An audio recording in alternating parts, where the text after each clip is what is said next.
तेरी मेरी कहानियाँ से सभी अपडेट पाने के लिए बेल आइकन दबाएं। आज की कहानी है पिया बिन सुनी सुहाग सेज। तारा, जाओ अपनी भाभी को कमरे में ले जाओ, थक गई होगी, थोड़ा आराम कर लेगी। राधिका की सास ने उसकी ननद तारा से कहा। तारा मुस्कुराई और अपनी सहेलियों के साथ भाभी राधिका को उनके कमरे में ले गई। सब लड़कियां राधिका के साथ हंसी ठिठोली कर रही थी। राधिका भी उनकी बातें सुनकर शर्म के मारे लाल हुई जा रही थी। उनमें से एक बोली, भाभी अगर इतना शर्माओगी बस हो गया काम, क्योंकि हमारे विनय भैया भी बहुत शर्मीले हैं।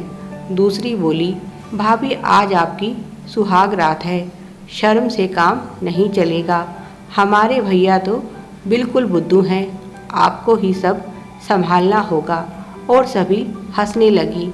तारा ने नाराज होते हुए कहा, क्यों री, मेरे भैया तुझे बड़े बुद्धू दिखाई दे रहे हैं? तूने कब उनकी आजमाइश कर ली? वह बोली, अरे पगली, अरमान तो हमारे दिल में भी बहुत थे, पर तेरे भैया ने कभी हमारी तरफ ध्यान ही नहीं दिया। अगर थोड़ा समझदार होता तो इस समय तेरी भाभी यह नहीं मैं होती। और सभी फिर से हंसने लगी। तभी एक और लड़की बोली, तुझे क्या लगता है तू अकेली लाइन में थी? हम भी तो थे, पर विनय को किताबों से फुर्सत मिले तो किसी की तरफ देखे ना। किसी ने कहा, भाभी जरा ध्यान रखना, कहीं ऐसा ना हो आज की रात भी वह किताबों में ज़ाया कर दे और तुम यहाँ उनका रास्ता देखती रह जाओ।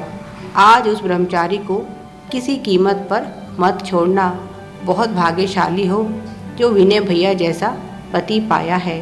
अरे उन्होंने तो आज तक कभी किसी की तरफ आंख उठाकर भी नहीं देखा। तारा बोली, मेरा भैया हीरा है, हीरा। तुम सब उनकी बुराई करना बंद करो। वहाँ उपस्थित लड़कियों में से एक बोली, अरे हम कहाँ तेरे भैया की बुराई कर रहे हैं, भैया की चमची, हम तो भाभी को उनके गुण बता रहे हैं। ऐसे ही कमरे में कुछ और देर हंसी ठिठोली चलती रही। उसके बाद सभी लड़कियां राधिका को छोड़कर कमरे से बाहर आ गई, सिवाय तारा के। वह कुछ समय अपनी भाभी के पास बैठी और उन्हें धीरे धीरे कुछ समझाती रही और आखिर में जाते जाते राधिका से बोली, अगर किसी भी चीज़ की ज़रूरत हो तो बेहिचक आकर मुझे बता देना, मेरी प्यारी ननद।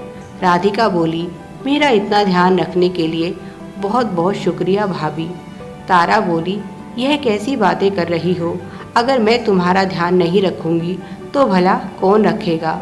तुम्हारा मेरे घर में बहुत बहुत स्वागत है। तारा अपनी भाभी को ननद कहकर क्यों पुकार रही है? तारा और राधिका के बीच रिश्ता क्या है?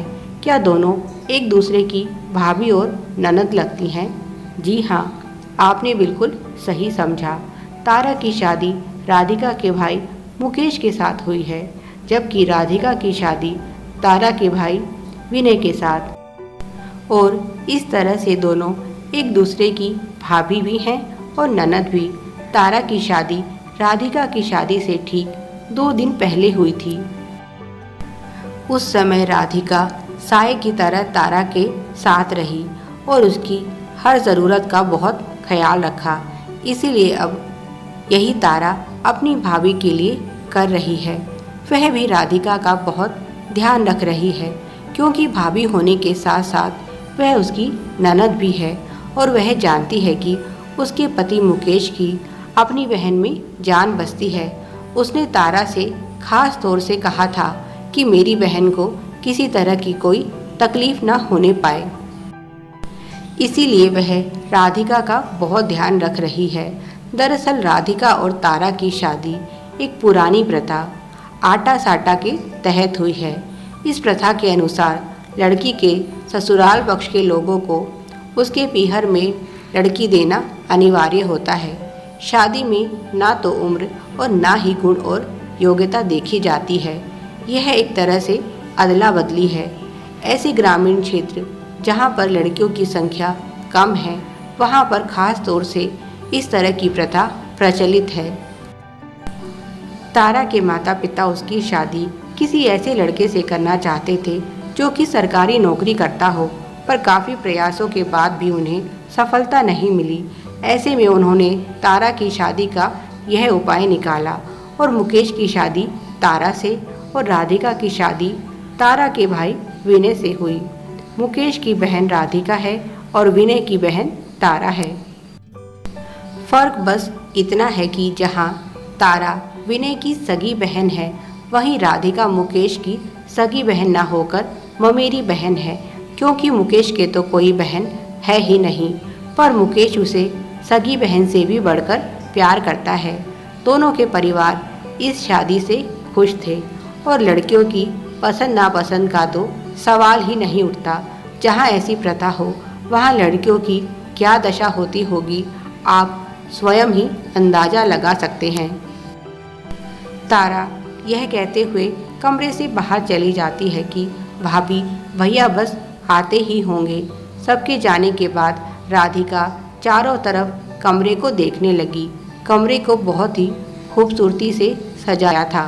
उसकी पसंद के गुलाब और मोगरे के फूलों की खुशबू चारों तरफ फैली हुई थी। राधिका सोच रही थी कि उसका पति उसे मुंह दिखाई में क्या उपहार देगा।